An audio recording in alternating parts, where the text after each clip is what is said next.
Sandy, good morning. Morning. How are you? I understand you're having a day off today from work, or? Yes.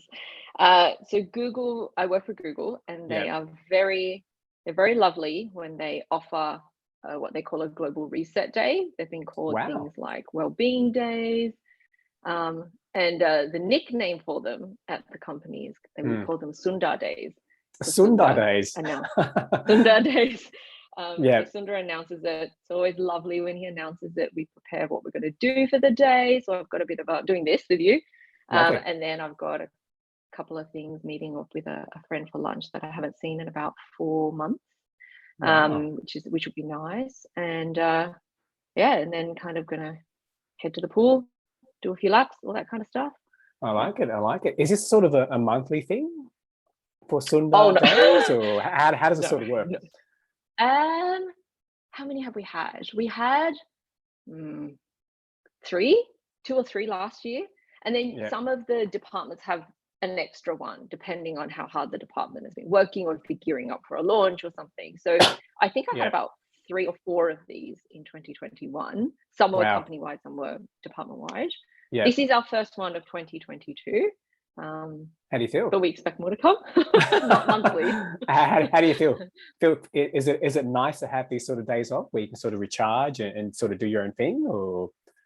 Oh yeah, for sure. I think the work that I've been doing has been going at 100 miles an hour for 2 years now, because I work in the mobility space, and COVID has really thrown a spanner in all of it. So the work is quite full on. And yeah, any of these days, any extra days are very welcome. I like it. I like it. So where are you guys going for lunch today? I'm not sure actually. So the friend I have is pregnant, and also a very fussy eater. Wow. So Okay. a vegetarian. So her choice, not mine. I like it. I like it. And Sandy, we're recorded right now. We had a bit of a conversation about how to approach it, but it's a Friday. Have a bit of a yarn, have a bit of a laugh. So what's on the agenda with your pregnant friend, if you don't mind me asking? Well, she's at work, so I'm just meeting her in her lunch break. Yeah. And she's a creature of habit, whereas I like to try new things. So this friend of mine, she's a school friend of mine. I've known her since I was 9. Wow, back in Australia? Sorry, Sandy? Or? Yeah, we went to primary school together, and then high school together, and then we kind of lost touch. But then she's in Singapore now, as my. Brilliant. She moved about a year before I did, or 6 months before I did, and so we've reconnected, and it's been great. But she's a creature of habit, so there's only about 4 or 5 places that she will care to visit in Singapore, which is crazy because Singapore is full of great food. Yeah, it's crazy, right? Experience. I love it. I love the smile. I love the energy on Sundar Day, Sandy. It's a bit different yesterday. So is this her first child, or second child, or? Yeah. First. Wow. So parenting. So she's about to enter the world of parenting. You're about to enter the world of parenting for a second time. I know. Yeah. Yes. So what advice are you going to give a first-time parent? So actually, I got a piece of advice that someone gave me that I think is actually 2 pieces of advice. The first one, I feel that parents these days read too much. Read too much. Okay. Read too much. So many resources out there. You've got blogs, you've got forums, you've got books, you've got everything that you could possibly want to know is available at your fingertips. But that's really dangerous. And the other thing also is the control that parents often want in the schedule of their children. When they start weaning, when they need to be sleeping through the night, so before I became a parent, a colleague of mine I was given about 5 books by a previous colleague who's happy 5 to books. get rid of his 5 parenting books. Wow. And she saw me carrying these through the office, and she went, and I said, "Oh, look, such and such gave me all these books." And she's like, she had 1 kid at the time, and she said, "My piece of advice for you," and I think someone gave it to her as well, is to read it once and then throw it away. Because if you start relying on the resources too much, you start forgetting your instincts. You start forgetting to pay attention to the child, because they're meant to fit a formula. We don't fit a formula. As a human being, I'm not the same as you. I have a different sleep schedule to you. Exactly. How is that any different for a baby? So I tried to pay attention to that. And it's to read it once just to know what's coming, to know when teething's coming, to know when this is coming, that is coming, this sickness, whatever. But we really need to pay attention to the child. And if you're in the books, then you're not paying attention to the child. So that's the one piece of advice. Well said. And the second one is to savor the moments, because the days are long, but the years are short. And that is so true. So my two girls have both had their birthdays in the last week. One turned 6, and one turned 3, and the time has flown, just flown. Can't believe it. How does it feel to be a mum?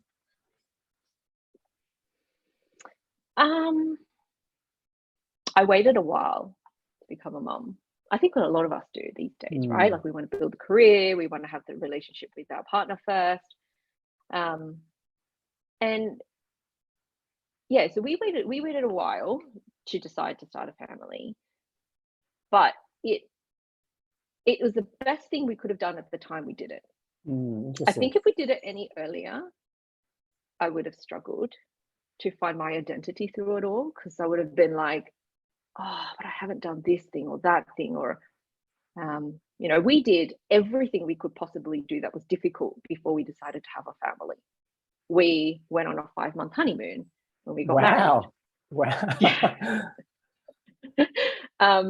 We traveled to South America. We went to Africa. We did Galapagos. We climbed Kilimanjaro. We went to Base Camp Everest. We did kind of Inca Trail, everything we could possibly do that was hard. We did before we got married, before we had kids rather. And then when we did decide, we were ready. We were lucky enough to be able to have our first when we wanted her. And then we still had the opportunity to then move to Singapore once she was just about to turn 2. But yeah, I mean, it's a great relationship to have with a child. I think it's different to what I expected as well. But another quote I read was that having a child is like winning the lotto but losing a limb. Winning the lotto but losing a limb. Wow, I'm gonna have to take a snapshot of that. And wow, what do you mean by that? I know what you mean, coming from a dad myself, but what's your interpretation of that? That it's something you've always wanted, but you have to give so much of yourself for it, and it changes your identity, as does losing a limb. No, I haven't lost a limb, thank heavens. But I've seen stories of it, or I've spoken to people who have had that, and it changes your identity. You've got to find out who you are after that has happened. So being a mother, who are you? Or as a father, who are you after that event or this being has come into your life? Who are you after this being has come into your life? Okay. Yeah. Okay. So we knew each other through uni, and I don't know what your recollection of what I was like at uni, but I feel like we're very different. And some of it is age for sure, but I think a lot of it comes from who we found as a life partner, and then the kids in our lives, and how the events of the people in our lives, how they've shaped us, rather than your work. Your work does it to an extent, but those relationships are not as strong as the ones within your family. So my child, and both of their personalities are very different, have changed me a lot. In a positive way, of course? In a positive way, and also in a negative way, because they exacerbate the best and the worst of you. So the best of you, the love, I have never felt love to this degree. I could hug and cuddle them all day. I'm a very affectionate person. So that love, I never knew I could love anything that much. I love my partner, but it's an amazing feeling. You can't, I can't describe it myself. Agree. And every parent says you won't know about that until you have a child. But it exacerbates the worst in me. So I'm not the most patient person in the world when I'm tired and they're not listening. And, you know, I'm more cranky than I've ever been in those situations. So yeah, it's the best and worst. Wow. They're very extremes in Do you know how you're at. interesting. So you mentioned obviously there are books out there where a lot of parents out there read too much. So do you find yourself going back to read books to see how you can tweak it or fix it? Or have you, like what your colleague said, taken it? Throw. No, I think that was more at the beginning when they were like a baby and you didn't really know what their personality was going to be. And you're trying really hard to stick to a schedule for sleep. And sometimes the schedules didn't make logical sense to me, for example. It depends what book you get. Yeah. Yeah. But on the personality wise, like to me, because these books are all about how you handle the child.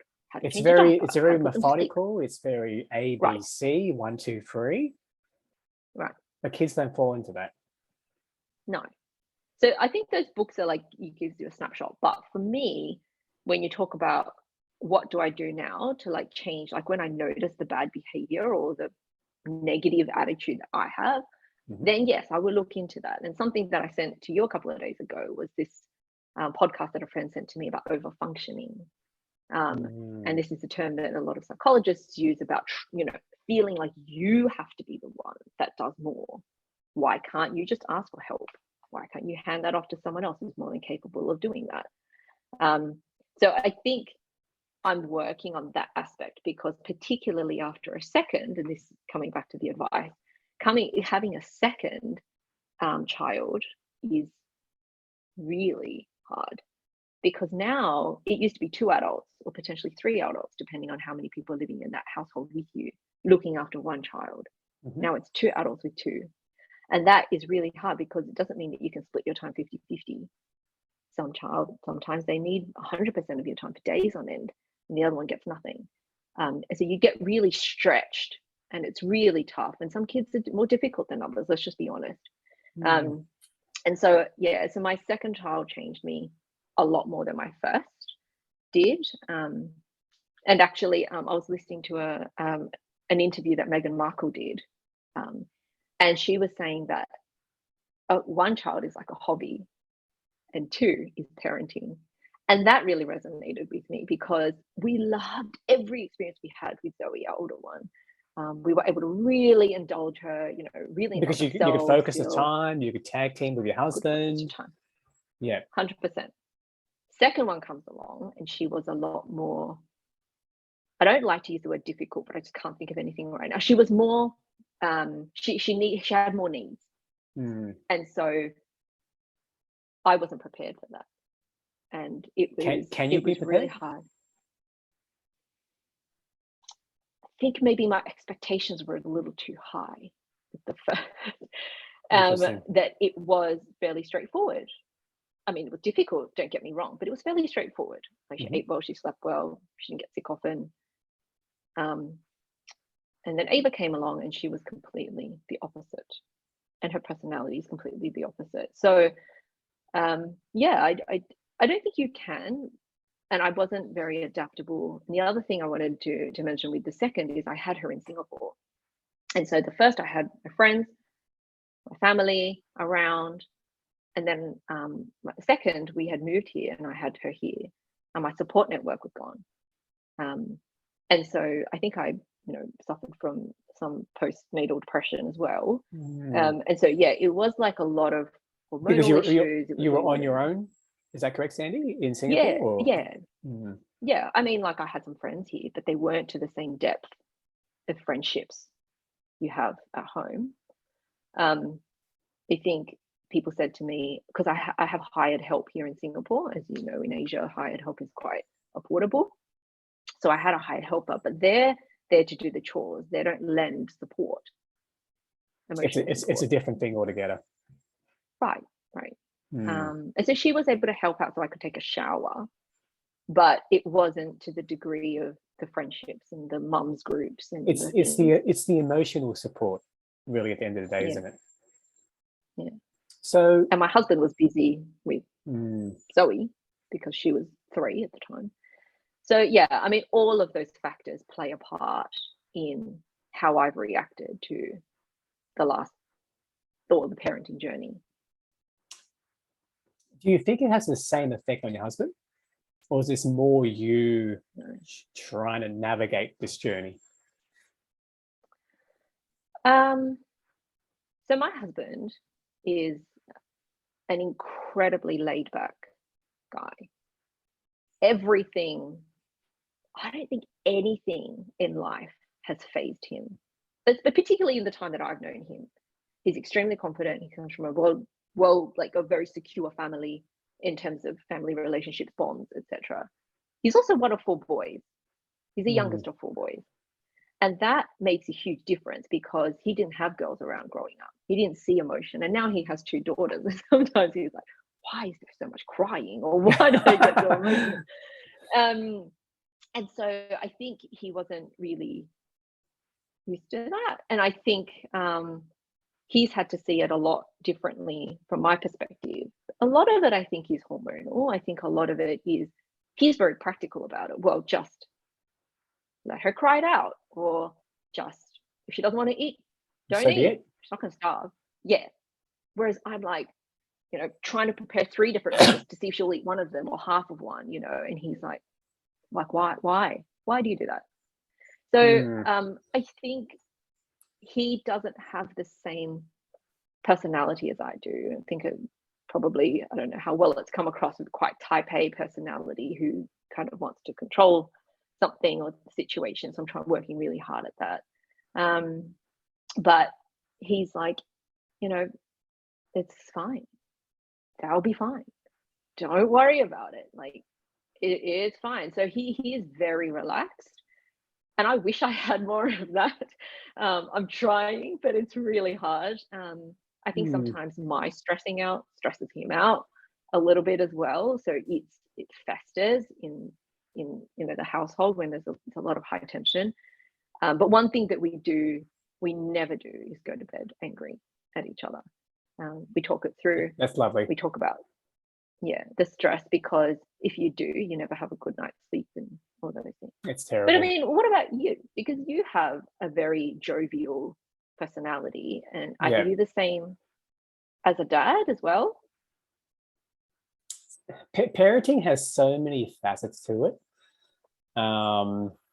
Just give me an example of a scenario, because I can't give you So like a say, bulletproof answer, because it so mm, varies so much.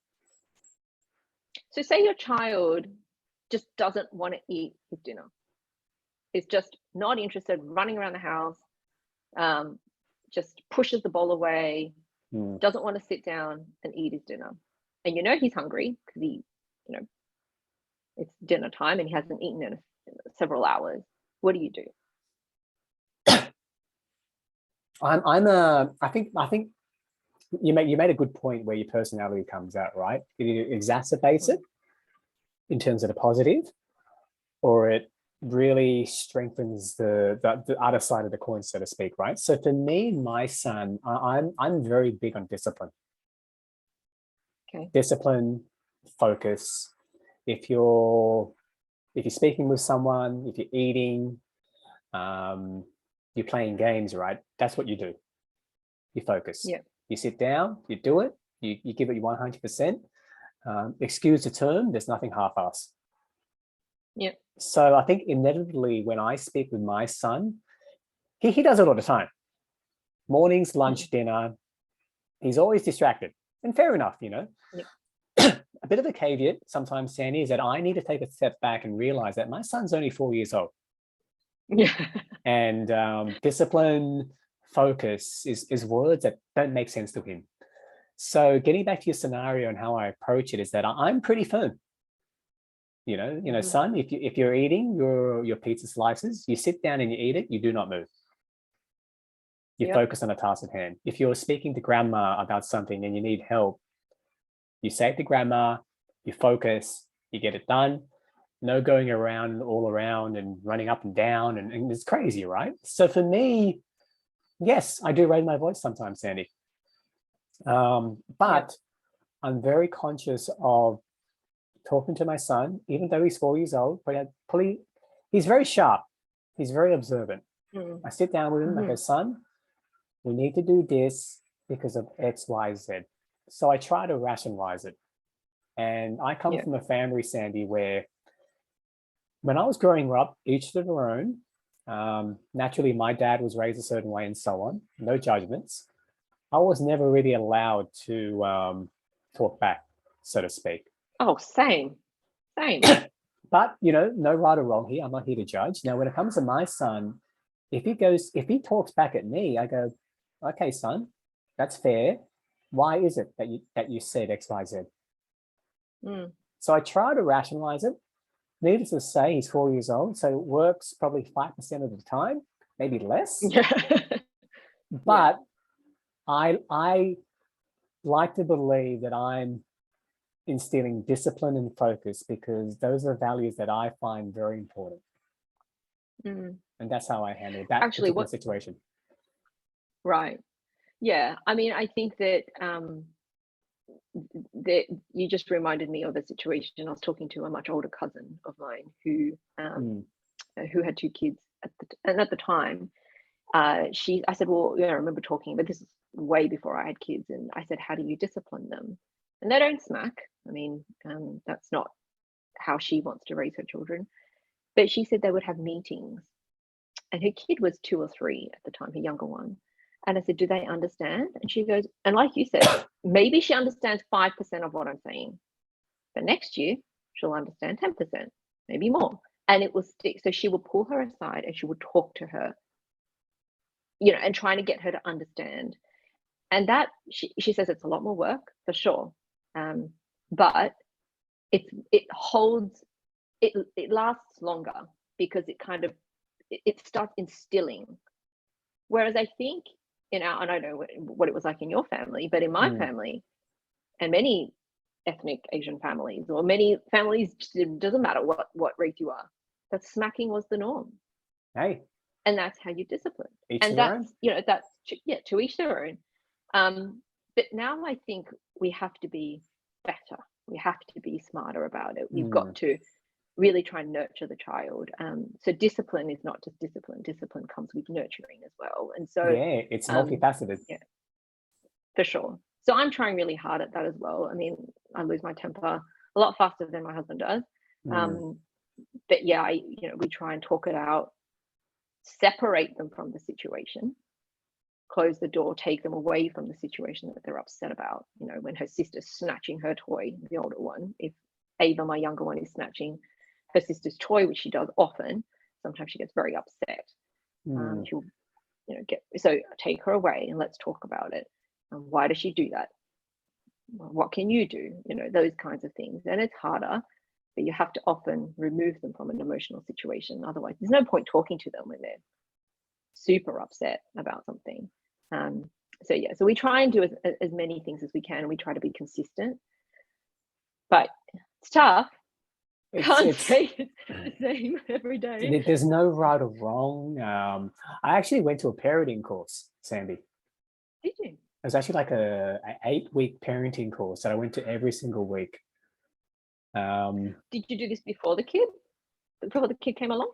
Yeah, I did this probably when my son Theo was like 1 year old. Okay. I'm very thankful that I'm very curious. So a lot of the times I'm driven more by curiosity and to learn something new. It was called Circle of Security. So the reason why I'm saying this, Sandi, is that I'm a big fan of letting Theo literally do whatever he wants. Okay. He can talk back, he can do whatever he wants. And I'm always there to hold him if he falls. So for me, I have zero expectations. Okay. I really take it as it comes. But how you're describing yourself, Sandi, is very similar to my wife. Okay. So I'm curious, Sandi, is it the need to control, or is it need to do a perfect job? Or is it one and the same? I think both of those things create the response.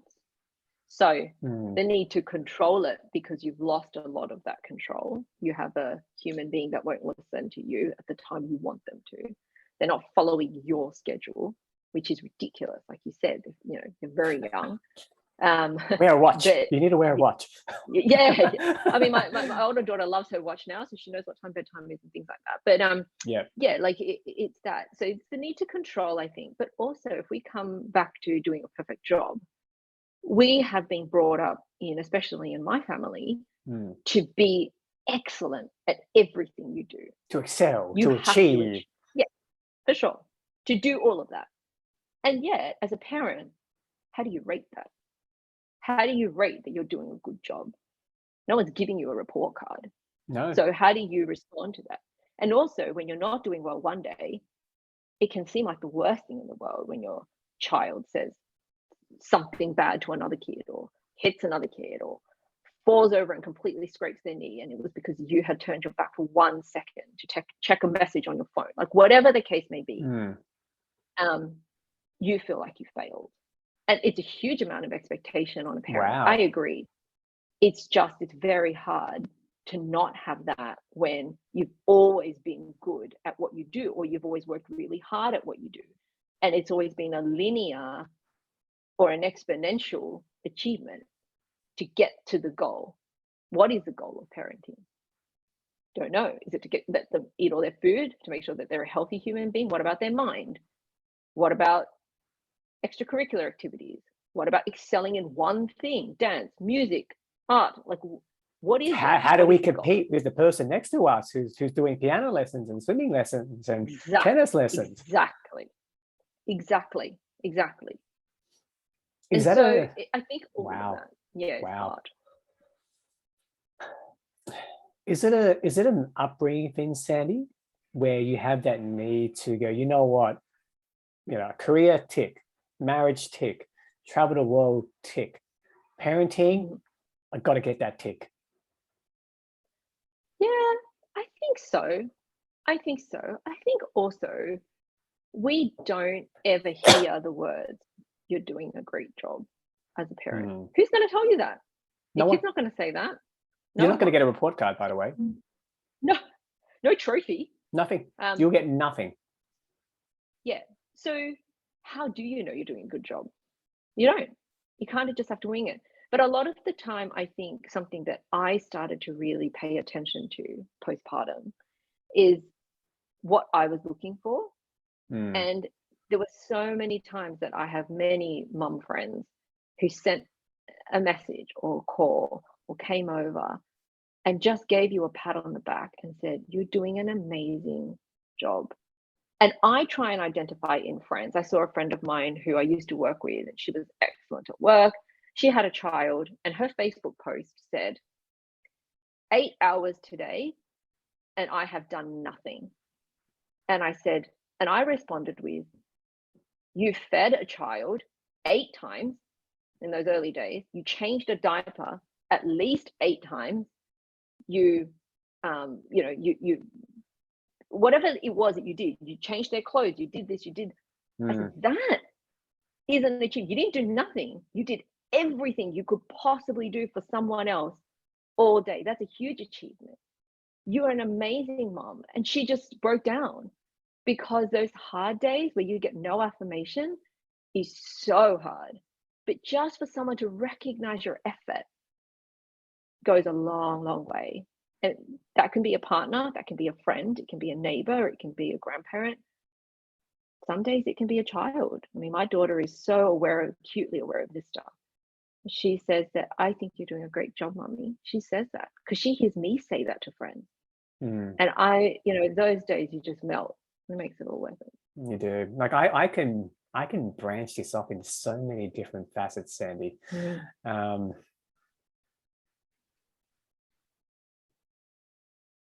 Why is there such, if I were to okay, we've got parenting, right? We've got so many facets about life. Let's go another level here, right? And we can jump around and whatnot. Why is there such a fascination with achievement?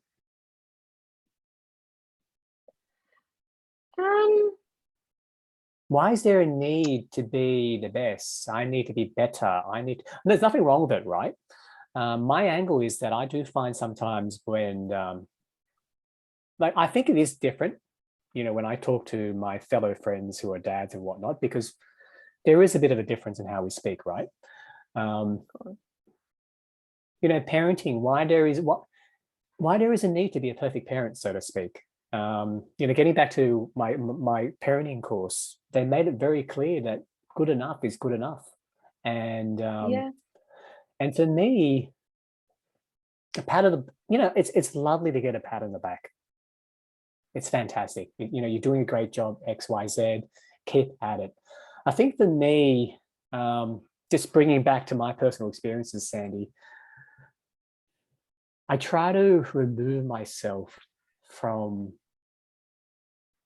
I'm very wary of not outsourcing my happiness to others, so to speak. With that, it's very important for me that when I do something, I do it because I believe it's the right thing to do, not because I will get a pat on the back. I know that my son, he's never going to say it, and that's fine. It's okay. But I know deep down, I'm just doing my best, really. Yeah. And I think my husband feels the same way. And I think maybe it's the role in the family. I think the mums always have okay, I'm gonna back up. Mums don't always have the bigger role, but in the families of the friends that I know, they do play a bigger role, particularly in the start of a child's life. I took a year off for my older daughter, and I went back part-time. For my younger one, the same thing. I wanted to afford her the same amount of time. I couldn't go back part-time. I was starting a new job. And also in Asia, no one works part-time. And so I had to take a big backseat. I was told in my career when I went on mat leave with Zoe, I was going for a promotion. At the time, I was growing the business. It was very successful. Had I left a year later, it would have made a difference, but you can't always control these things. Okay, no, so you can't. I left at the time and I did. And I had coaching conversations and mentoring conversations where they talked about pre-Zoe and post-Zoe in these discussions. They actually made that distinction. They made that distinction. Wow. And they said to me, post-Zoe, you're going to be different. You may not be able to travel interstate to do a presentation. You may not be able to travel overseas. And I said, well, is that your decision or is that my decision? And they said, you just won't be in the right headspace. And again, is that your decision or is that my decision? You actually said that? Yeah. Wow. And they said, well, let's just see how it happens when it happens. Okay. But yeah, you are definitely overlooked for a lot. So coming back to the identity thing, you achieve a lot. I've been in, my schooling career, my university career, my work career has always been to achieve something. And you become a parent and it's great. It's a wonderful achievement in and of itself. But my life had to change a lot. Whereas my husband's life didn't. From a work and identity perspective, he became a dad. He added that to his overall personality. But 3 weeks after I had Zoe, he went on a business trip to Chicago for a week. Could a mother do that? Absolutely not. Absolutely not. So you think, how is it different? My identity, a mother's identity, changes a lot more after having a child than a father's identity. And until we bridge that gap of knowing how do we co-parent properly, share the mental burden properly, share the household chores and the household burden of now things are out of control more properly, I think as a mother, for me at least, it will always feel like my identity has taken a much bigger turn than my partner's. Wow. Because in your response, wow. I mean, I was told by leaders in my team, leaders in my organization that were making decisions on my promotion and my pay, that said, well, you're a mum now. Maybe you take your foot off the gas for a while. So in my mind, I knew that if I was to have 2 kids, and I always planned on having 2, that it would be it's a 5-year hiatus, stagnation from work, at least for one kid, in my mind. With the second, I thought, okay, I might have them 2-3 years apart. To me, it was a 5 to 8 year stagnation. So that's how I felt in the job that I was in when I had my child, both my children. That's brutal. That's brutal. It's reality, though. It doesn't have to be, Sandy. Like, here's a bit of a side tour, right? Like, as you know, I shared with you the podcast. Just a bit of a side point to our guests. I've noticed, to be honest with you, just a bit of a side point, and I'll get back to about it doesn't have to be reality. Yeah, we met back in 2005. 2004, 2005. So it's literally 16, 17 years. And I've gone through that. It's crazy, eh? And just not a side point here, Sandy, I really appreciate you coming along. It's an absolute honor. So anyway, getting back to it doesn't have to be reality. I've gone through that corporate journey. I've gone through the corporate journey. I've done my own startups. I got sick. I fell on my face. Had mud on my face, I cleaned it off, went back into the mud. Someone put my head into the mud. I got back up again. What I'm trying to say, Sandy, is that with this podcast in general, and by all means to my listeners, if you listen to it, fantastic. There is this hidden mission in the back of my head to really create a workplace or society or whatnot where we really do pay homage to the mums, the parenting in the world, where we can change that reality, Sandy. I want to change that reality.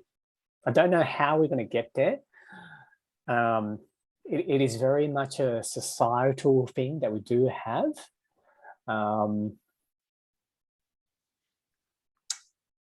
It's reality, Sandy, right? But do you believe we can get change? Because I talked to my wife a lot about this. Yeah. My wife's fantastic. The women,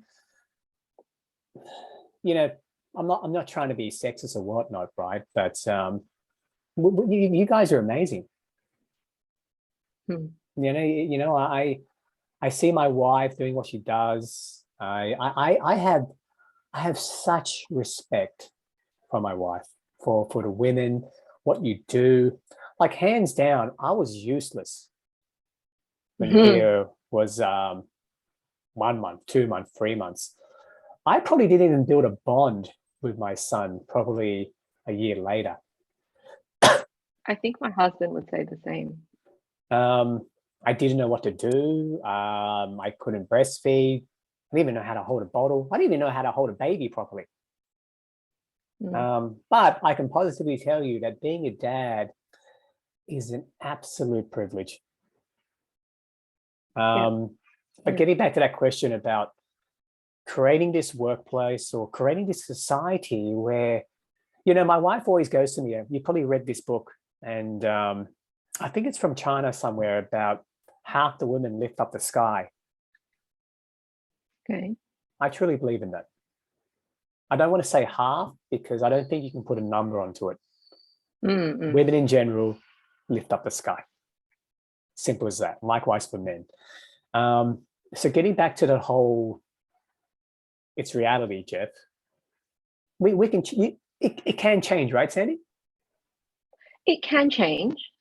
I mean, I think even in that time, I had Zoe 6 years ago. I was very blessed to have the opportunity to move to Singapore. It was for Mike's work, but I got a transfer through my work. And I had been at the same organization for 14 years.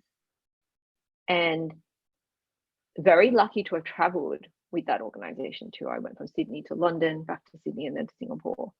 And after coming here, I realized that it was a place that I didn't want to be anymore, because they didn't create an environment that I wanted to work in anymore. It was quite hierarchical. It was it just wasn't a place that I wanted to be. I didn't see a promotion opportunity, a promotion track, or anything like that anymore. I had it back in Sydney, but I had to give it up for our family's move to Singapore. So then when I went on mat leave, which was the second year that I was here, I took a 10-month mat leave. I said to them, I'm leaving in February. I'm not coming back till next January. The HR system, the HR people didn't know how to process that. You get 4 months here in Singapore, that's it. And if you're a foreigner, only 2 months of those are paid. And I said, 10 months, you have to make it work. I'm going. They didn't know. They said, we just don't know how to process this. You're the first one. I said, the first one to ask for more than 4 months or 6 months, whatever it is. In Singapore, right? In Singapore. And they were just like, we have to terminate. And I said, look, terminate? You know what? You just do whatever you... Well, because they didn't know how to keep you in the system. Oh, there was not because... enough leave buckets and categories to keep you in the system, because 10 months is way longer. Oh, sorry, Sandy. So because of the system, there was no category there. But they couldn't make it work. They couldn't make it work. But regardless, they managed to make it work just as I was leaving. And I said, fine, whatever, just do whatever. I'm going. Baby's not going to stay in. I'm not going to keep working for you. So off I go. But in that time, I made that decision that I wasn't going back. And so I job hunted. So then this adds to the additional stress of having a second, is I was desperate to find another role quickly, because now we're on a single income. And we have an extra mouth to feed. And cost of living is not cheap in Singapore. So I had to look. And so I was looking, and it was the stress of job interviews in between breastfeeding, and my child wouldn't take the bottle. You know how stressful that is when your child is screaming in the background and you're trying to do an interview because they need to be fed because they won't take the bottle. So all of those factors added to the stress of the first year. But in the end, I found an amazing job and I moved. So I never went back to that firm. I went to a new firm, a new company, and I moved into the tech world. So I'm on the HR side in the tech world, and I loved it. And I'm never going back. I'm never leaving tech is my mantra. I love it. I think it's fast-paced, it's amazing, it's innovative, it's different. Yeah. But then that was December 2019, January 2020, when I really kind of started. And then COVID hit, and I work in mobility. And you imagine how stressful that has also been to add to all of that. And what's funny is that there's so much work to do when no one is allowed to travel, or no one can move, or no one can be mobile. That's been the ironic thing about all of this. And why is that? But anyway, why is that? Because the time it takes to help just one person. So we do have still some movement, but the time it takes to help one person or a small cohort of people move to one country takes a huge team, because you've got to navigate the changes that are changing daily. You've got to navigate all the paperwork. You've got regulatory to hurdles and visas, immigration, whatnot. Yeah, visas are delayed, consulates are closed. I've seen some locations change their quarantine rules 3 times in one day. And so in the morning, I'm telling an employee one thing. By lunchtime, I'm telling them something different. By the end of the day, I'm telling them something different. Like, you have to keep on top of all of that. So when I had friends that were telling me about, reading COVID news, they just turn it off. They don't want to see it anymore. It's too depressing. I wish I could have turned it off, but I couldn't. It's part of my work. It's what I lived and breathed for the last 2 years. So that, I think, has also added to all of the difficulty, as well as raising a very young baby. Yeah. And so I think, look, going back to the question of how we can be supportive, because I think we've totally gone off a different tangent, but that's a beauty of it. I think it's possible. I think it's possible, but it comes from so many different areas. It comes from government, it comes from organizations, it comes from support. Like, the fact that I have hired help in Singapore means I can have a career. There is no way, hands down, no way I could have done this back in Sydney. No way. There's no one to help me. I would have had to go part-time. How do you manage everything in the house, or you outsource? If you outsource, it's so expensive. And so I have hired help here who does everything in my house, cooks, cleans, shops, all of it. So I work and I look after the kids. I don't give that role to her. She does. She's like my everything else. But I'm the parent and I'm the employee. So that to me has helped a lot, but it's also helped me to further my career, even in this time. With the conversations I was talking to you about were when I was in Australia, when I didn't have hired help, when I wasn't a part-time, when I was on the mum track, which by the way is actually a term that they use in Japan. Mums are on a mum track for like 10 years. You just stay there, you're just stagnant. Every organization recognizes it. It's called that. So, and so anyway, I think those kinds of things have made things really different here for me. But yeah, I mean, we can change it. I think it is changing. But I see some really great things happening out of Scandinavia where you have a set number of parental leave and the father has to take a portion of it, like a minimum. And I think that minimum is like a third or whatever it is. I'm a bit loose on the details. It's a minimum. Wow. A minimum. It's a minimum. Yes, a minimum. So say you get 3 years, say, for example, the dad will have to take 1 year of that in order to be paid when you're on parental leave. And so that changes the dynamic completely. It does. It creates greater gender equality, particularly in the time when people's careers are soaring in their 30s, usually is when they're having children these days, and their careers are also going well too. If I took 5 to 8 years, that's in my entire 30s gone. To start again, be stagnant at the time I'm 40. Like, how much have I lost in that time versus my partner who's continued tracking along the same or on that trajectory? Like I said, these kids have really altered your identity, and the career aspect is obviously a key consideration in this, isn't it, Sandi? I think it's important for people out there that, it's not about right or wrong. It's giving the choice. It's all about, how can we, by all means, I think the discussions around this are open, but inevitably, decisions need to be made because you can't just keep talking around in circles, right? I think it was a Finland or the whole Nordic countries in general are quite similar in terms of this sort of policy, or? I think so. I think it's the Sweden, Finland, Norway, Denmark, I think. I don't know if Denmark falls into the parental, definitely Sweden and Finland. But yeah, I haven't kind of kept up with it in a while, but it's definitely a Scandinavia. I don't know if it's all or some in that area.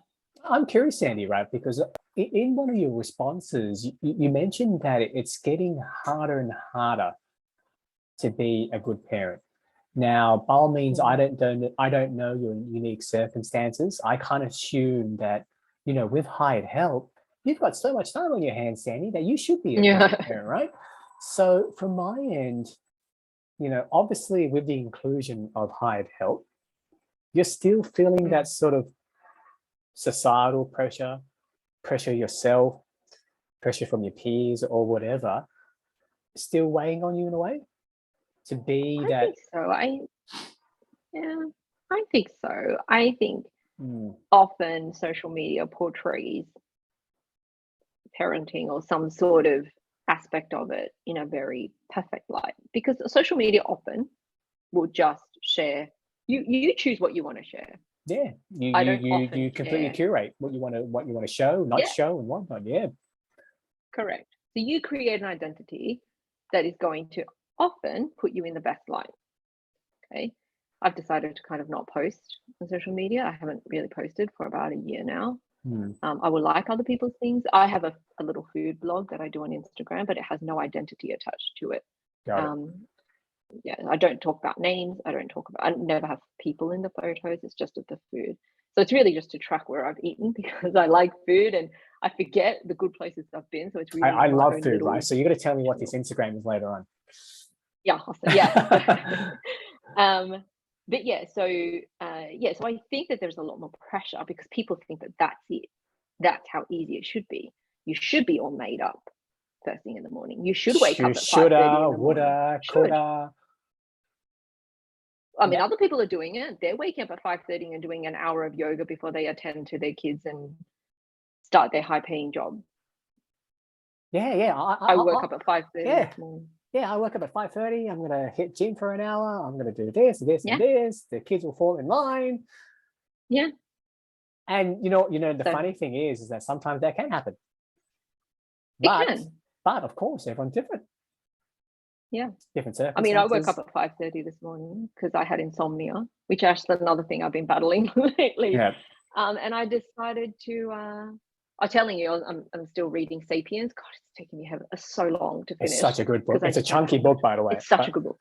It's a chunky book. I have We'll to. we'll say that for another podcast because I could go on and on about that one. Yeah, but I'm trying to get through it. And so I was like, well, I read the news, did that bit. Now it's only like 6:30, so I picked the book up again and read Yeah. it. So, like, rather than just trying to laze about and think about all the things that I'm not, that I'm not getting done. But yeah, so I decided to read more. So I'm trying to watch less, be on social media less, post less, and just read more because I've always been an avid reader, but I've just never had a lot of time ever since I had kids. So I'm trying to pick that up again, and it's brought me a lot more joy. It's helped with some of the sleep issues. Is that to get back to me time? Yeah, the enjoyment to find the things that I used to love to do. And now I feel that, things have definitely settled down. I've been talking a lot about some of the difficulties, but things have definitely settled down as the kids get older. They're definitely a lot more independent. They can play alone together without me facilitating everything. And so I can get back into yoga and read a book and go out to dinner with a friend. Whereas, I don't know that I felt comfortable doing that 2 years ago because I had to do the sleep at night. So in a positive way, you've got that identity back. Naturally, we all have challenges, Sandy. Naturally, some go, some don't go. You found yourself again? Aspects of it, not all the way there. Aspects of it. And it's something, right? Yeah. And I'm trying to spoil myself a bit more. Do it. Yeah, just lunchtime, right? When you're going to see your friend, right? I'm going to give you a recommendation. You go all out. Why not? Well, like other things, not trying to have to do everything myself. So, for example, I decided to start going to relax and getting a facial once a month. Brilliant. 1 hour, once a month that I can get a facial. Or go for a massage when my shoulders feel tight instead of trying to hammer it out myself, all those kinds of things. Don't hesitate now. Just do it. Not be so oh, but it's going to cost. No, I'm going. Done. Let's just do it. Let's not mess around. Yeah. In the previous podcast, I was speaking to a mum as well, ex-professional athlete. Obviously, her son's only 1 year old, right? And, she really hit the nail on the head. She goes, Jeff, life is not all about achieving. You got to have fun and enjoy yourself. Yeah. And I think that maybe that's what a lot of people have realized, particularly in the last 2 years. And so that's why we're starting to see themes like the Great Resignation or the Great Sabbatical, because people have started to realize that life is short, that life is unpredictable. And if you keep chugging along, you're going to miss stuff. And so, plus, on top of that, it's been a lot harder for many, many families around the world in the last 2 years as they had to handle kids at home. Their support network's gone. They can't see friends. They can't see grandparents because it's not safe, or, all those kinds of things. Can't go to school, can't go to daycare. This is shut, that is shut. Can't travel. There's no joy. I mean, my whole identity pre-kids, or even once we had kids, was centered around traveling. We're so excited to come to Singapore because this is the hub for traveling, and then the last 2 years you can't go anywhere. And so I think we'll start to see more of that back, but people now want to have the time to do that. that realize that, no, I need to take a break and I need to go and enjoy those things that I haven't been able to for 2 years, or they rethink their life just like you have, Jeff. I mean, what's truly important? Is it really the rat race? Is it really trying to achieve the 6-figure salary or the 7-figure salary, whatever it is? Like, I think we need to start rethinking truly about what it is, because life is fragile. It is. It's funny, Sandy. We'll take this conversation later on. So back in 2009, I think I actually raised it before in a previous podcast. I got diagnosed with end-stage kidney failure. Yeah. And what's funny? I'm 37 now, right? It's only recently, maybe 2 weeks ago, that I finally realized, I could actually die one day. Really? Yeah, like you didn't face that mortality like as no, I was, call it being young, call it hubris, call it a 24-year-old who just couldn't care less. But I never I never thought I would let go when I went through this life-changing. It changed my life, and it's been a huge blessing in disguise. But it's only recently that I've finally realized, what, I could, this day could go. Yeah. And it came to me recently for some reason. I'm not too sure why, but yeah, like, Shane Warne. Maybe it's age that we're finally realizing that actually, you know what? Maybe it's a realization that, what, Jeff, you're actually not invincible, by the way. And well, yeah, definitely. I think we have that too. But I mean, I've thought a lot about, especially early on in the pandemic, especially when Delta was really raging through India, because I was doing a lot of Asia Pac work. Yeah. That you really start to think, and I see personal stories of friends I know who couldn't make it back to India to see their dad, their uncle, and their grandfather who all passed away in the same week. Like, that kind of reality hits home. And so until then, I think I was a bit like you, like, oh, we're good. Old, kind of whenever the time comes in my 90s or something. But then it was truly like you had to face it. And so I thought about death in the last 2 years a lot more than I ever have, and realized that it is so fragile. So I'm trying to be grateful and trying not to sweat the small stuff and trying to spoil myself and when I can and all those kinds of things that we've talked about. But yeah, I think we just need to be very acutely aware that it doesn't last. No, forever. it doesn't. And these are very deep and nuanced conversations. Just a bit of a side point, Sandy. I can't believe that we've actually been talking for over an hour now. Are you okay to go a bit longer, or just want to make sure you're okay? Because there's a lot of interesting angles here, right? So what we're having here is quite a deep nuance, but very positive conversation. You mentioned in your responses about your daughters, Zoe and Eva, but maybe more so maybe Zoe, obviously she's the older one, about explaining certain things. Now, I do know you have raised a couple of contentious topics. This is open to you. Like, I'm a big believer. I like the rawness. I want you to be you, but scrap it all away. I want my guests to be comfortable. Yeah, that's fine. And are you okay for us to talk about these two certain things? Sure.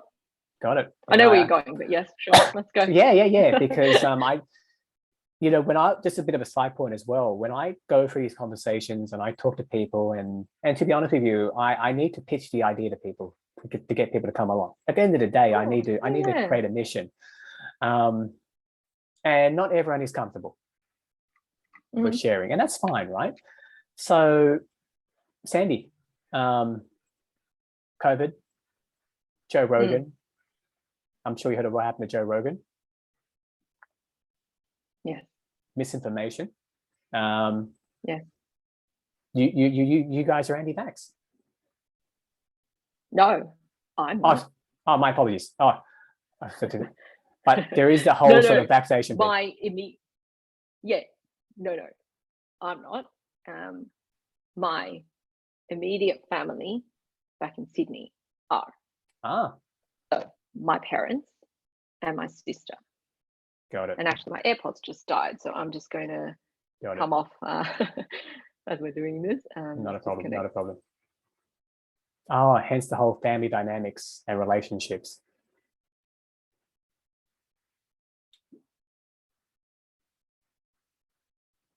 Oh, sorry, Sandy, I can't hear you that well.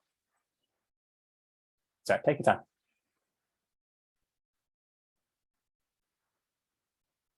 Sorry, guys, she's just going to get her headphones. I'll probably keep this into the podcast just to sort of keep it real. I could sing a song, I could tell a joke, but she's come back now. So thank you. So thank you for putting me in an awkward silence where I had to sing a couple of songs and just sort of twiddle my thumbs. But my apologies. Is that lovely? So my apologies. You guys aren't active anti-vax, but your family back home is. So just a correction, guys. On my part, my apologies. Yes. That's a bit of an interesting dynamic, or? I mean, it's put a lot of stress on the relationship. I think it's the distance, us being here in Singapore, them being in Australia, has made it, in some ways it's made it worse, and in some ways it's made it better. It's made it better in that I can just end the conversation when I want to, because it's a video call or a phone call or a text message, and I can stop responding. Damn Zoom. Yeah. But it's made it worse in that often conversations like this need to be dealt with delicately in person. They do. And you realize that we do need to be delicate. It's a topic that does divide at times. Yes. So, so I think, look, I mean, I think it also has to do with a lot of the news and misinformation that was given. Or the flip-flopping by many governments, not just the Australian government, many other governments around the world. I think the difference here in Singapore was that the way that they handled COVID was, and still is, very cautiously. So here, I know a lot of you guys in Sydney, all your restrictions have lifted and things like that, or the majority of them. Here, we have flip-flopped between everything closed and takeaway only, to dining in pairs, to dining in groups of 5. So at the moment it's 5, okay? So it means that, well, sorry, let me go back. When it was a pair, it meant that my family of 4, myself, my husband and my 2 kids, had to sit separately in the same restaurant. We entered together, we were separated into pairs, and then we left together, but the rules are you could only dine in pairs, okay? So that was the rule. Then it moved to groups of 5.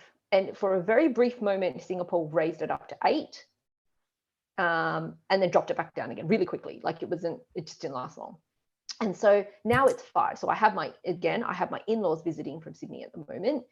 And we're now 6 people, 2 kids, 2 adults, and then two in-laws. We can't sit together. We have to separate.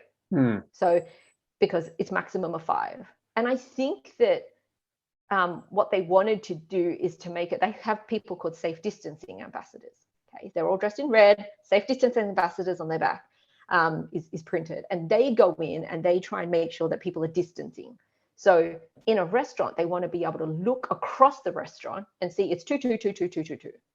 They don't want to go to a table of 4 or 6 or 10 and say, show me that you're all from the same household. It's too hard. So they're simplifying it. They're it's literally 2, right 2, down. 2, 2, 2, 2, 2. Got yes. it. Okay. And 5, 5, or maximum 5. So that's the reason I think that they do it, because it's too hard. Where's your documentation? Show me that you live with this person. So fair enough. That's the way they do it. Makes sense. But for 2 years, it has flip-flopped between takeaway only, 2 people and 5 people.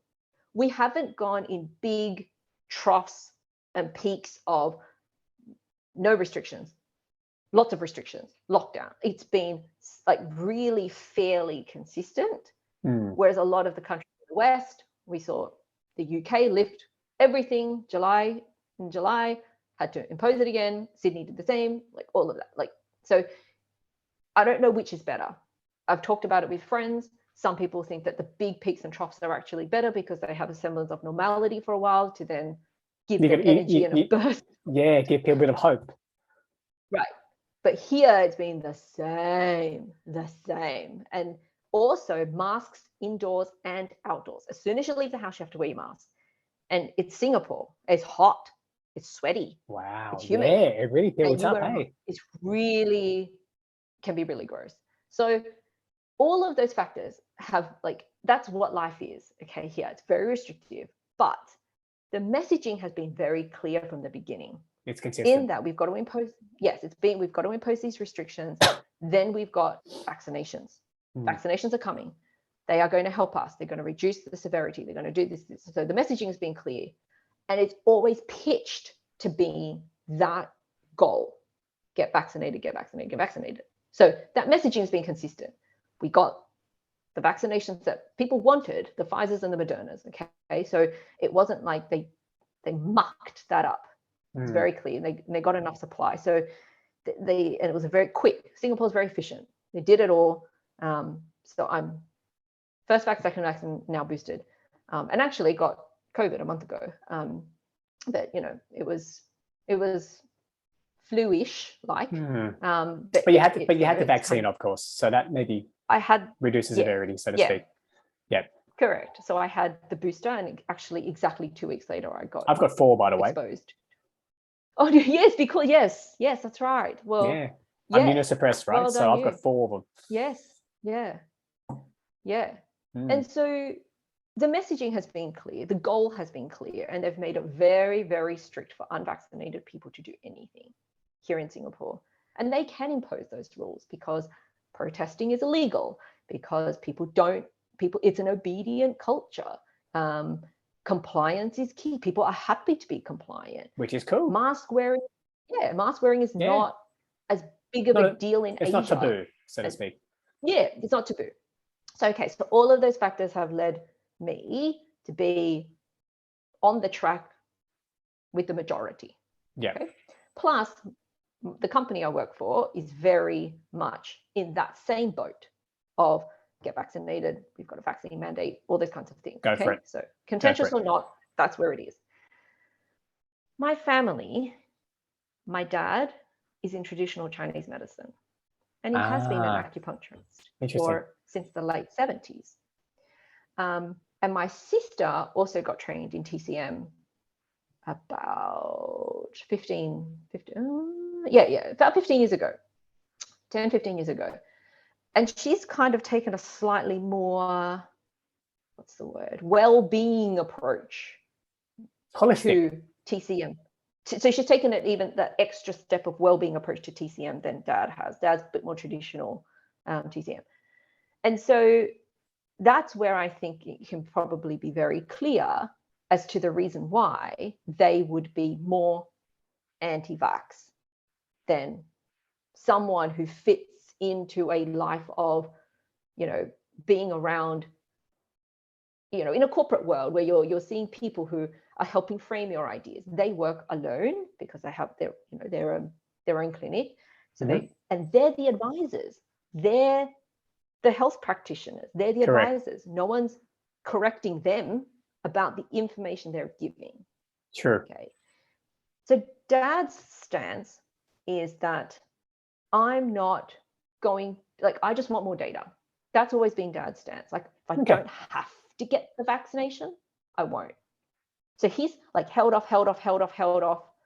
And I went back in December and I really tried and begged and pleaded with him to get it. And I tried to give him all the data. He wasn't interested. He was just like, for me, I just don't think it's necessary. There's other things I can do to keep my immunity up, And my mum kind of followed in that same boat. And she's just, they've never been, I never grew up taking Western medicine. I grew up on herbs and Chinese medicine and that. So I don't think I even really took Western medicine unless the situation was very, very serious. Those kinds of things. So if I take one Panadol now, it's quite a lot for my body because I've never really had that experience. Because you've gone down that whole TCM approach. Well, that's just how I was raised. Got it. Makes So sense. then my sister falls into that category of, I want to wait, I don't have the data.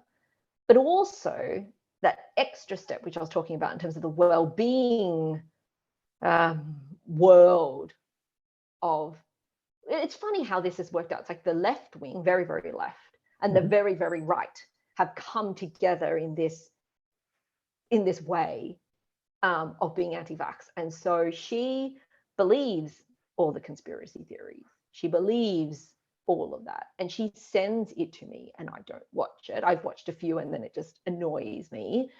And I can't have the conversation because she's reached the point where she is so illogical with it that I cannot have a logical discussion with her on it.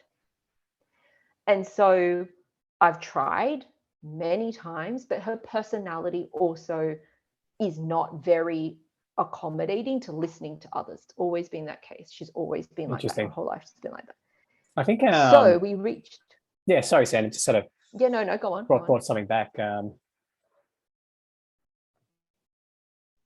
With those sort of theories, you know, so to speak, was that purely online and stuff, or was that she going out there and finding this thing, or? No, it's all online. And so this is where I'm trying to also explain AI, how the internet works, how Facebook works. You know, when you search for one thing, it adds more to the same search because that's what you're interested in. You fall in the rabbit hole. And so she spouts a whole range of different things from, don't read MSM. And I'm like, what on earth is MSM? And she's like, mainstream media. And I'm like, oh God, okay. So then she's like, she sends me these things, which the sources, like before I even open it, I look at the source and I Google the source. So what platform is she? And then it's like anti-conspiracy things, Trump supporters, like, like this is a Trump network. But she sent me something from some TV network that was like all these things, which I don't know how to stop her from listening and watching it. Because number one, I'm not there in Sydney at the moment. And like I said, a lot of these conversations should be dealt with face to face. They do. Also, and also when she sends me a text or a video to watch and I get all frustrated and I respond in anger, it creates a wall that she puts up immediately. And then you can't talk to her logically about it. Not that it was really possible, but it's very hard to talk about it when that's the only thing you're talking about is something that you both disagree with. So it's just too hard. And I lost a lot of sleep on it. Family stuff.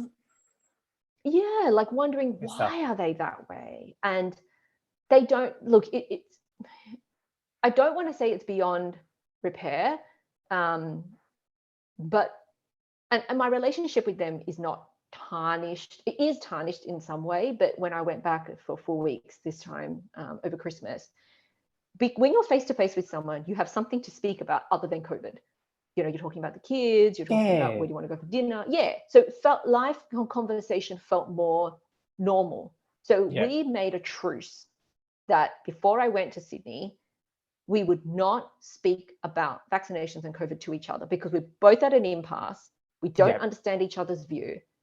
If we can make the decision to have it affect our relationship and break the bond there, or we could choose to rise above it and to, you know, focus on other things. So we tried to focus on other things like ranging activities for the kids, or, you know, talking about friends that we knew, or what, you know, whatever, like something. Anything but. And that helped. Good. But every now and then, COVID rears its ugly head, and then it comes up again. But I'm trying really hard not to be. It took me a really long time, and I'm still judgmental, clearly, but it took me a really long time to understand where they're coming from. Having said all of that, look, I think we're still at an impasse, and every now and then I get frustrated and I raise it again. But one thing that's really made me sad is that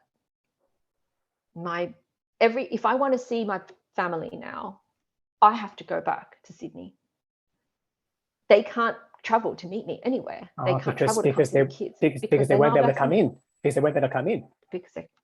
And many airlines won't take unvaccinated. Qantas, for example, I think has that policy. So they, now we're starting to be able to travel, and traveling is a huge part of my pre-COVID life. And it's your identity. It's my it's my exploratory, curious identity, curious part of my identity that I want to foster.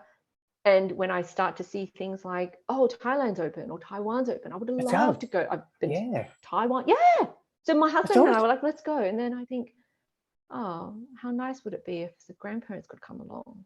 True. But they won't, because they're so stubborn, and they won't do it for the love of the grandkids, and they won't do it for so look, I mean, it's a tough kind one, of reached Sandy. a point where it's really tough. It's really tough. Just to be clear to everyone here is listening, there's no right or wrong here. It doesn't have to be an answer to certain things. We don't have to rationalize everything. Not everything has to make sense. But what we do know is that when families involved, it's a tough one, Sandy. Yeah. And what makes sense to one person might not doesn't always make sense to another. Everywhere wired differently. There's no such thing as common sense. Like for me, I had to take 4 shots.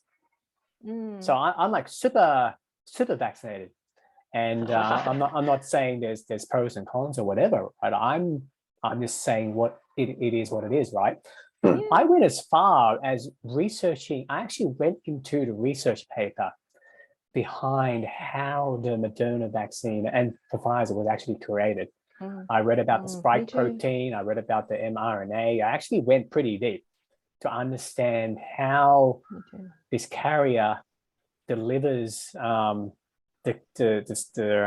message, I believe, to the body, and that then triggers the body to create that initial shield. But of course, it got pretty technical. There is a need to be open to reading that sort of thing. And I'm not saying there's right or wrong here, right? I'm just saying this is how I approached it in terms of whether I should go down this path. Yeah. I mean, I can't say I read the technical paper. I read the dummy version that they made. I went pretty deep. Yeah, for other people to digest.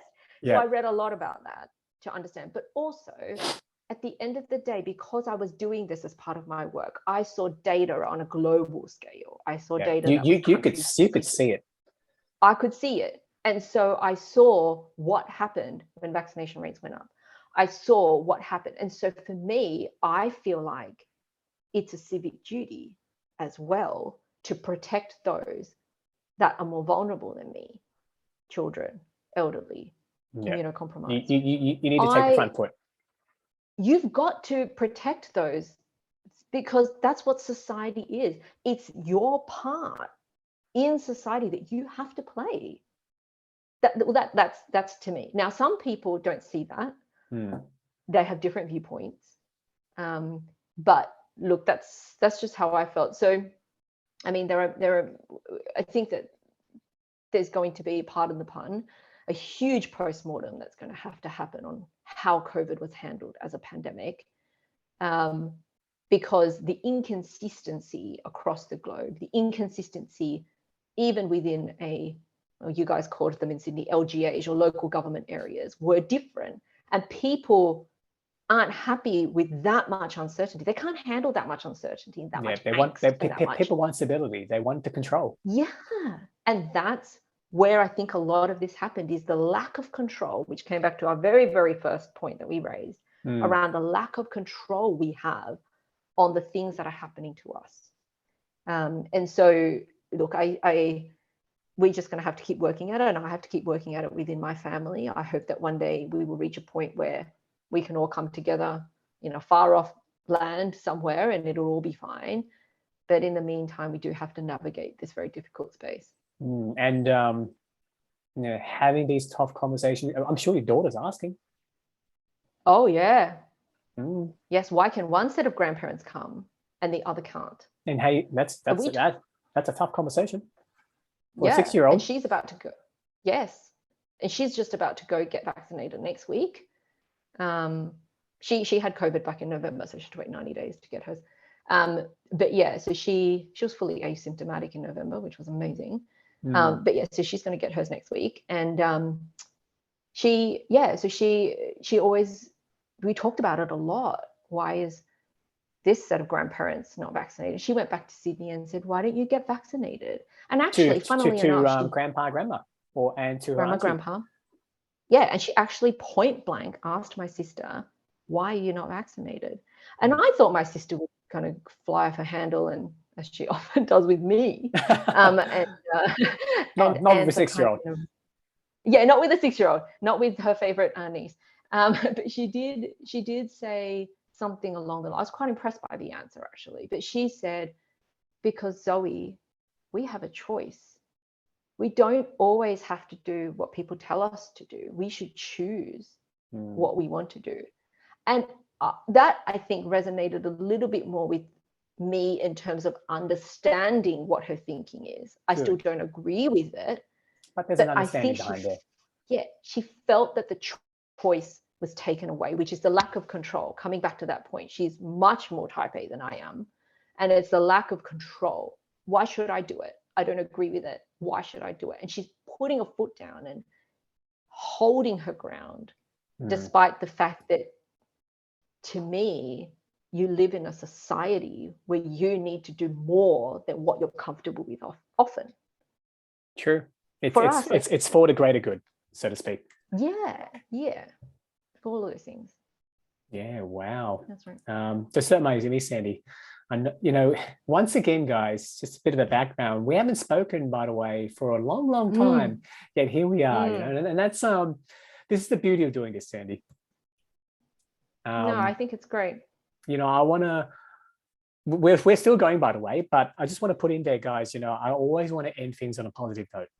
And some person by the name of Sandi, when I first talked to her, she goes, "Jeff, you got to probably have in this sort of lightning round." And I said, you know what? And I said, wow, that's actually a pretty good idea. So I started doing it last week. I'm in the previous person. Hopefully you didn't watch that one yet, because I just put it up yesterday. No, I haven't. Yeah. So are you ready, Sandy? I did message you, by the way. We'll go nice and easy for the time being, right? Now, as you said, traveling, guys, I want to keep it on a positive. I'm enjoying this. I love the conversation. I really appreciate the time Sandi has taken. But you know what? I'm still that same guy from 2005. We've got to have a laugh. You've got to have a yarn. So I'll keep it simple for your time being. You traveled many places, Sandi, from what you've been sharing with me. You probably know where this is coming from. What is that one memory that you have from your travels that just comes up? Straight off your head. My favorite place. Okay, so I've always dreamt about going to Africa, and my favorite place, surprisingly, actually, was Namibia. Now, it's not a country that people put at the top of their list, but they absolutely should. Whereabouts in Africa, sorry? Southern. Okay. So next to South Africa, next to Botswana. And the landscape is Namibia. The landscape is amazing. The desert is amazing. And it's when I look back now, the photos, I'm so fond of the photos that I see. And so to me, that was a real highlight. I mean, I can go on and on about different Was there a certain memory that just goes? Just the African sunset is something that everyone needs to see. Just rub it in, Sandi.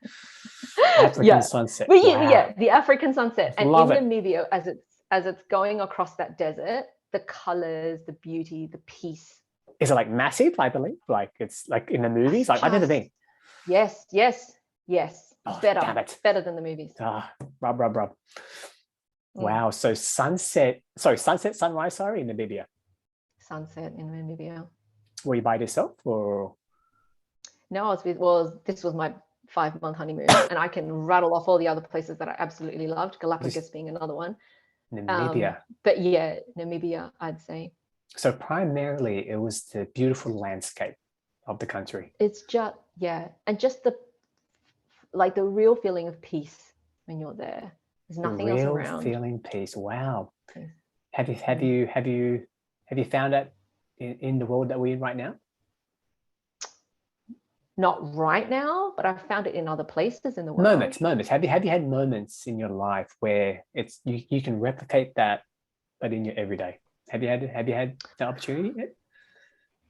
Or no? Which is fine. Like sometimes.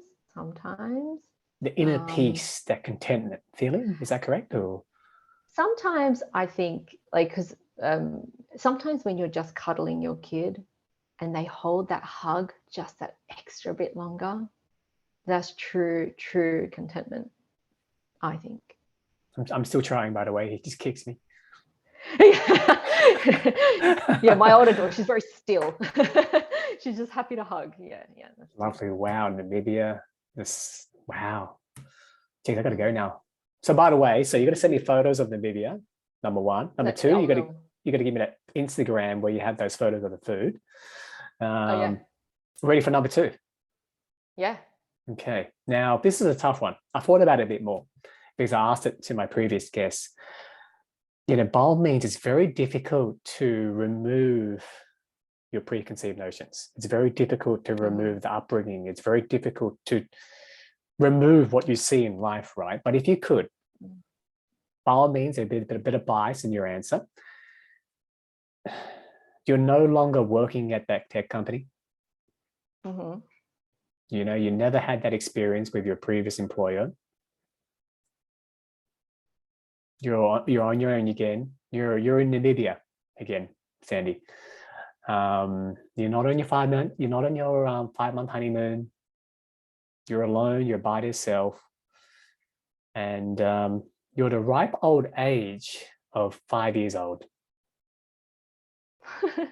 Okay, just imagine yourself. The sun's setting. You're 5 years old. You see right there, right? What does Sandi want to do? Where does Sandi see herself? She wants to be she wants to travel and tell people about it. To travel and tell people about it. Yeah. Is she taking photos?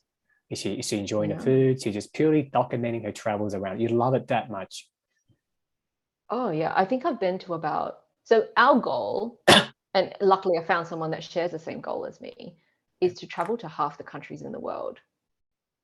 We've done a quarter, maybe just over a quarter. Brilliant. Maybe that's 70 to 80. Because you mentioned your previous employer, you were based in London, is that correct? So you've done the whole Europe thing, is that correct? Yep. And we've done, we took time off to travel. We now live in Asia, so we travel, but also did a lot of that before. And we did it from Australia too. It was a bit more difficult, but we did it from Australia too. What is it about travel? Yeah. Because a previous guest mentioned the same thing. She sold the house. Some people should listen to that one. Sold the house. Focus on most important. What is it about travel? The world is bigger than you, and until you go out and see it, you don't truly understand that. And there are so many things that you should be grateful for, but often you don't think that you're grateful for it because you never see perspective. And when you go out and you see Everest, Kilimanjaro, when you see civilizations like the Incan civilizations, that the ruins that are there, you realize that there's so much that came before you and there's still so much to come. And so to me, until you go out and see it, you won't have perspective. No. And also it's just fun. Yeah, it is fun. I love meeting people. We've got friends around the world now because we've met so many people. And then when we travel to those places, sometimes, we catch up with them or we tell them to come along. Free accommodation, free food. I try not to impose, but like I just think that that's life. That's what life should be. I love it. So not only travel of just like walking on my 2 feet to travel, but to truly experience the depths of it. So we scuba dive as well. And we used to do a lot of scuba diving. So it's not just traveling on land. We want to, we've done Belize and we've done the Galapagos and we've done so much more diving, the Maldives, and we want to do more of it. So yeah, it's just to experience life. Fun. Life is short. Fun. So fun. Perspective. So fun. Life is short. And I want to teach my kids to enjoy that too. they're very well traveled already, considering their ages, and Zoe loves it. You're a Loves great it. mum, Sandy. Ah, affirmation. There's a pat on the back. Thanks, Jeff. Well, you did say you were good, but I reckon, it's true, right? You're right. Affirmations, you get a bit of TMI, you really got to celebrate those wins, Sandy. Yeah. It's brilliant. Of course. Good on you. Yeah. I love the smile. I love the. Sorry? You too. And you too. You too. Like, I mean, I'm a happy-go-lucky guy. I'm a happy-go-lucky guy. Not as intense. Yeah. I can be, but yeah. Just being sick changes you. I know. We've seen some of that in our family recently as well. So I totally see that. And so I think it's definitely a wake-up call. I can tell you now, it's been a huge blessing in disguise. But if I were to take you back 2009, 2010, it was demoralizing. Of course. Every day was demoralizing. Every day, I'm like Yeah. every single day, demoralized for 2 years. The worst feeling. But on the flip side, once you go through that, I want to make it clear that I'm very thankful. I'm very lucky because not everyone gets over that. Yeah. You know what I mean? And you talked about perspective, you talked about being thankful. I'm aware it could have gone either way. Yeah. Yeah. So I'm very thankful that those 2 years, for some reason, I just kept going. I don't know what it is. I just kept going. It was the fighting spirit. I don't know. Like, honestly, I don't know. It's, you talk about the love that you feel for your kids is very hard to explain, right? Like, I cannot explain what demoralized means to anyone. Because it's so multifaceted. And I realized that, people go through cancer or whatever. I don't know you. I can't say I know how you feel because I do not know how you feel because these circumstances are too unique. But getting back to the Jeff, got to keep it positive, right? Love that smile, Sandy. You're a great mum. Keep at it. Keep saying to yourself, and you know what? Next week, you're probably going to go, you know what? I suck at it, mum. Fantastic. I know I suck at times. Yeah. We're thinking that we're thinking the long road, aren't we? Absolutely. Yeah. Absolutely. And by all means, like I said, the long road can be curtailed at times. It is what it is. But like I always say, I want to always have these conversations in a positive light. So, a person who talks about their travel journeys and writes about it. Love it. Now, here's another one. I love this one. I've been thinking about it. It came off the cuff with the last guest, and I think this is pretty cool. All right, Sandy. You're at retirement age. It could be 5 years now. It could be 50 years now, right? Yeah. I want you to be very descriptive in how you describe to me, where are you, Sandy? Now, I want you to paint it for me. Paint where you are when you're retired. Be as extremely detailed as you are. It could be, I'm sitting on a wooden chair that I purchased from an op shop. I'm facing some resort in the Galapagos Islands. Paint a picture for me, Sandy. To me, I don't really see a place. I see the people. Okay, describe. And I don't see the place of retirement to be stagnant either. So I want my retirement to be just as to be just as adventurous as non-retirement. So I would, for example, I would strongly encourage my kids to study overseas. I didn't do it. Our family didn't have the money to do that. But if I have the means, I would support them to do that. It doesn't have to be the whole term of their degree if that's where they choose to go, but I want them to travel. So wherever they are, I would like to be at least some support. And I would like the relationships where I've built over the culmination of my non-retirement years and even into my retirement years to dictate where my retirement is going to be spent.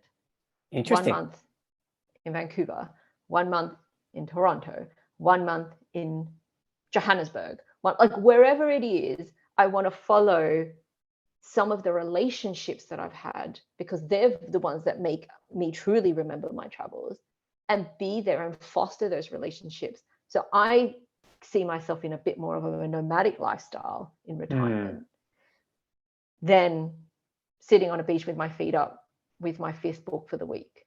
I don't really see that. Lovely. So it's very much the people and the places that you sort of see. Hey. Yeah. Wow. Yeah. It's beautiful. Any final remarks? By all means, you've taken a record, by the way, for the longest pod so far. It's pretty cool. Like, you know, I always say it's the relationships that matter, Sandi. And it's I don't think you and I realized that it just went by so quick. I love it. These conversations. Yeah. I learned so much. Sorry, as you were, Sandi. No, final remarks. Final remarks. You had some pretty cool ones, by the way, throughout this. Some of my lovely quotes that I steal from others. Love it. No, I think there was one which is really you. I think the only thing that I want to try and live by, my mantra, is be grateful every day. And be grateful for that day. Like you said, it can turn in a day. You could lose it all. So the fact that you have a day, be grateful for that day. Love it, Sandi. So Sandi, enjoy. And I'll chat to you soon. Thanks so much. My pleasure.